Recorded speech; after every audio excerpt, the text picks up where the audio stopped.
question de gestion de déchets solides dans la médina de Sfax, je vais commencer donc bon pour vous dire à Sfax ici on est en train ces jours-ci de vivre des conditions environnementales un peu difficiles, hein, même dans la médina. Bon pour un chercheur du patrimoine, faire avancer la question de déchets solides et reculer le patrimoine, la médina, ça m'a causé un peu de problèmes au niveau de la réflexion, c'est-à-dire bon et du coup j'aurais voulu bon peut-être le travail il est en cours, vraiment il est en cours et je trouve donc des réalités sur le terrain qui me permettront donc de faire des modifications, surtout l'impact de déchets, l'impact du secteur informel sur le patrimoine, les habitations traditionnelles ou l'impact du secteur informel aussi. Donc il y a trop de c'est un espace très dynamique et les résultats sont en cours. Pour le plan, donc après la présentation de la zone d'étude, on va montrer l'état des lieux, les déchets solides. Bien sûr, l'état des lieux, donc on a vu trop de photos hier surtout parce que j'ai pas assisté même à cet après-midi, des photos de pollution et tout ça. Bon, je vais parler des déchets avec le moindre de photos choquantes, hein. Donc scientifiquement parlant, avec des cartes, avec des graphiques et tout ça. Donc on va passer aux acteurs et les solutions, surtout les solutions parce qu'on en a beaucoup parlé de déchets dans la médina de Sfax. Aujourd'hui, quelle solution, c'est la question la plus importante. Donc, on sait tous, donc la Médina, c'est un patrimoine islamique. Il est classé sur la liste indicative du patrimoine mondial. Bon, il souffre, c'est un espace économique en premier lieu, et il souffre de plusieurs problèmes environnementaux en relation avec les déchets. Donc, on va voir l'importance de la Médina, et du coup, donc, c'est les problèmes environnementaux qui limitent le développement d'activités économiques propres, au vrai sens du mot. La zone d'étude. Bon, la zone d'étude, donc la Médina, la localisation géographique. Les données générales, peut-être, bon, la majorité d'entre vous a visité la Médina de Sfax avec donc la superficie, c'est 24 hectares, des ruelles d'11 km, donc c'est 18% de la superficie, avec deux murailles, donc la hauteur qui varie entre 7 et 11 mètres, et les 6 portes avec 9 ouvertures, ce sont des données générales. La Médina aussi, elle figure sur la liste préliminaire du patrimoine mondial de l'UNESCO depuis 2012, avec 3 critères, elle répond à 3 critères de classement. Aussi, ce qui est donc un classement récent en 2019, c'est qu'elle figure sur la liste du patrimoine islamique de l'ISISCO, l'Organisation islamique pour l'éducation, les sciences et la culture, en 2019, pour savoir donc ces deux classements qui donnent une valeur patrimoniale importante à la Médina. La Médina aussi, c'est un espace important pour ses habitants. Pour ses habitants, donc c'est un espace transitoire entre le centre-ville européen et Sfax El Jadid. Juste un petit tour donc autour des remparts et nous allons remarquer donc l'épée, c'est les parkings, 3 parkings avec 4 stations de taxi à la place et 4 stations de bus, donc transport commun public. Pratiquement tout le réseau routier qui s'accumule aux alentours de la Médina et ça crée vraiment une forte pression. Une forte pression sur cet espace.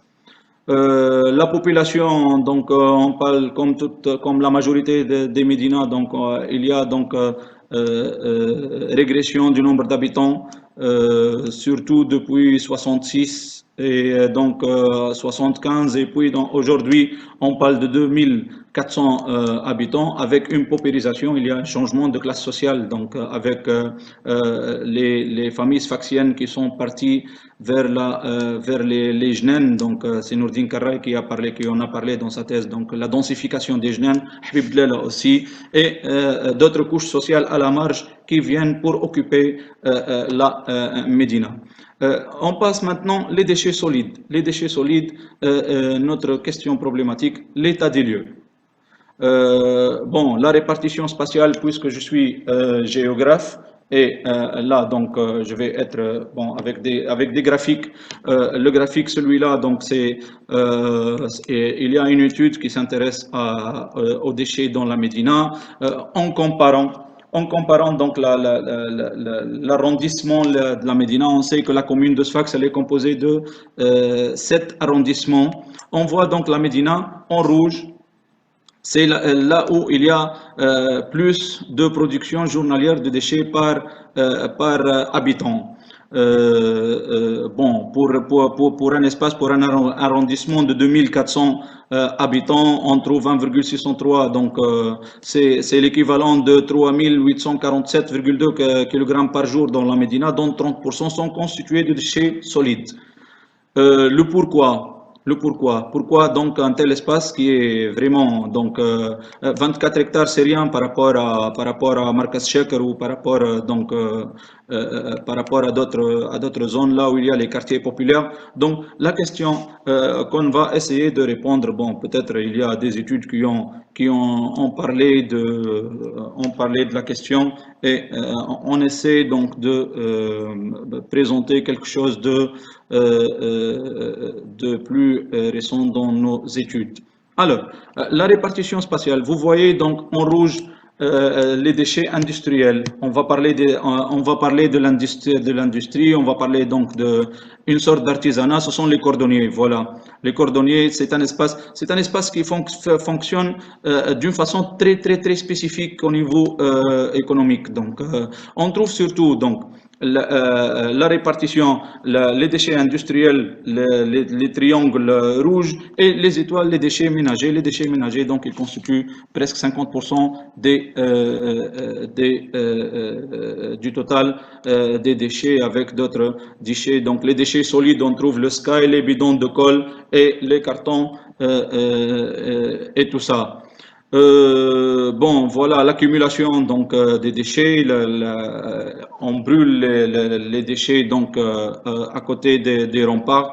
Voilà, on a brûlé donc une quantité, et après une autre quantité qui s'accumule là où les déchets de cordonnier. J'ai évité de mettre des photos choquantes. Hein.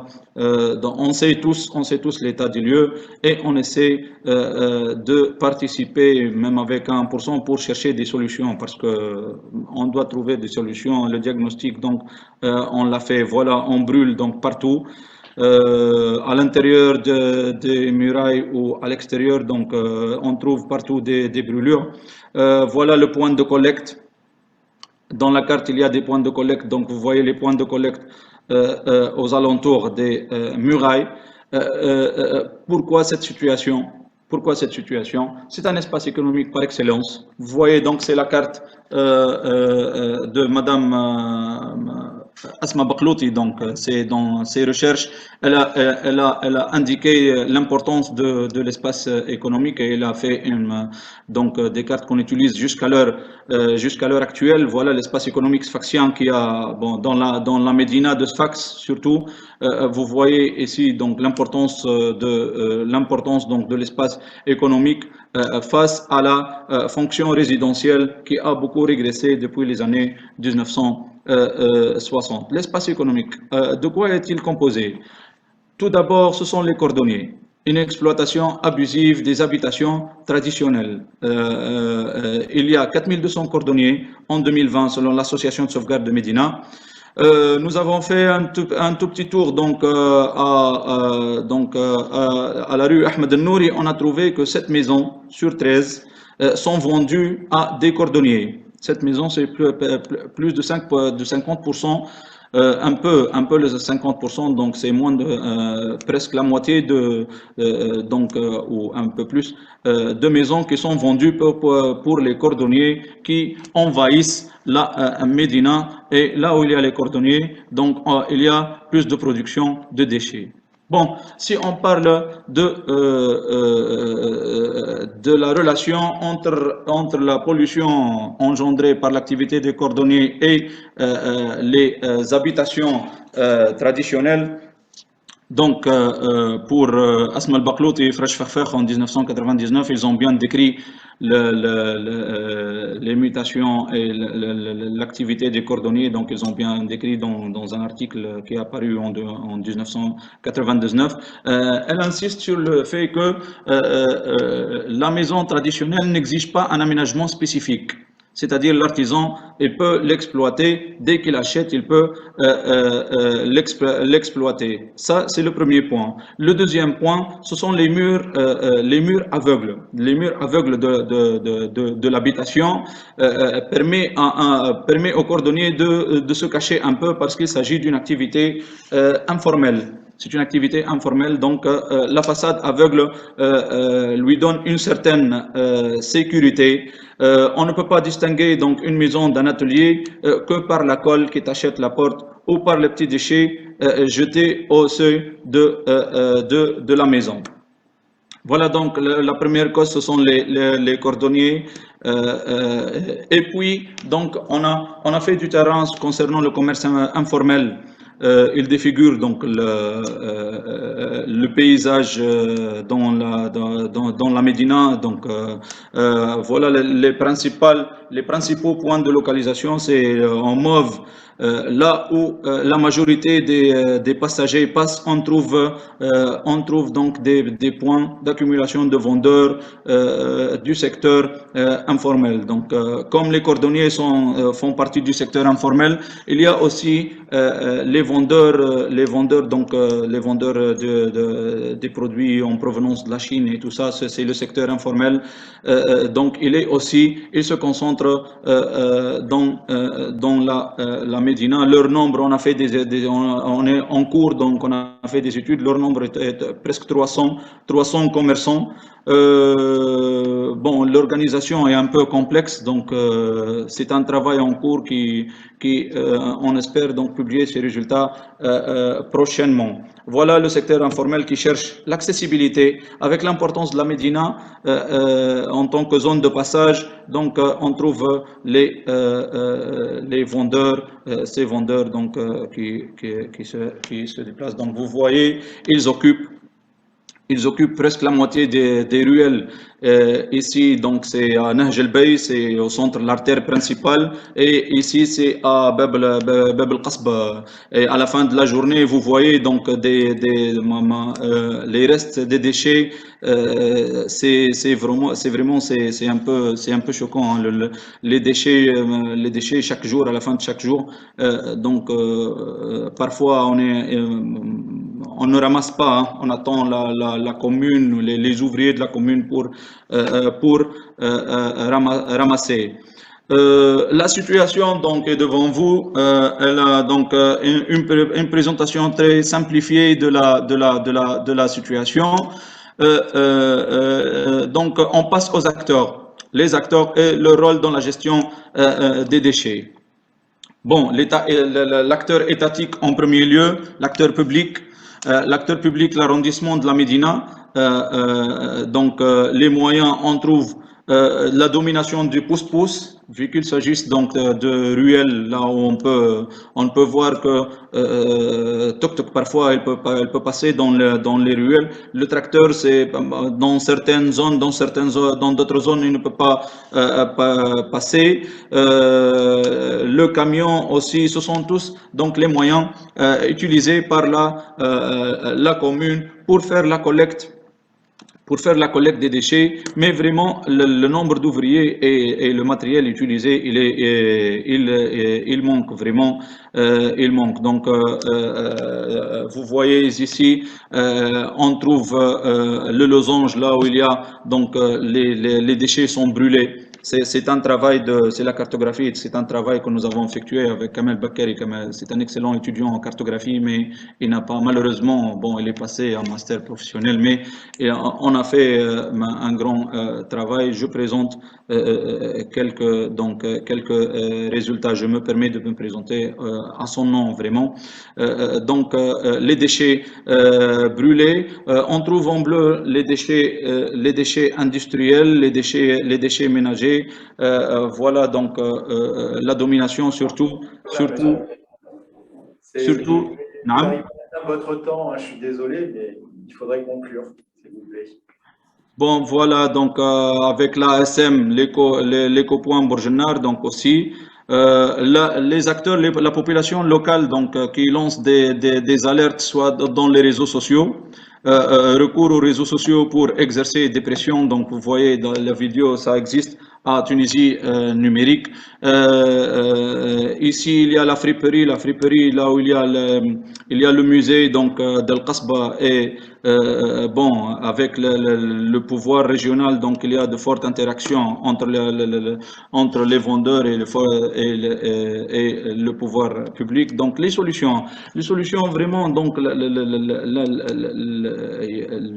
le diagnostic montre que c'est un espace vraiment qui baigne dans l'informel qui baigne dans l'informel. Donc, il faut trouver en premier lieu une solution à ce secteur informel. Donc, les cordonniers, les intégrer dans le système économique formel et les obliger aussi au prélèvement de leurs déchets. Les commerçants du secteur informel, là, on a parlé, on a discuté, on a fait des entretiens avec 300 vendeurs. Ils sont les maîtres de l'espace. Vraiment, ils connaissent là où ils se localisent. Et quand on leur pose la question de délocalisation, ils savent très bien où ils peuvent être délocalisés. Ils connaissent très bien et ils demandent même de se déplacer et de quitter la Médina vers d'autres espaces. Leurs idées, bon, les autorités locales, malheureusement, n'accordent pas d'importance à leurs propositions.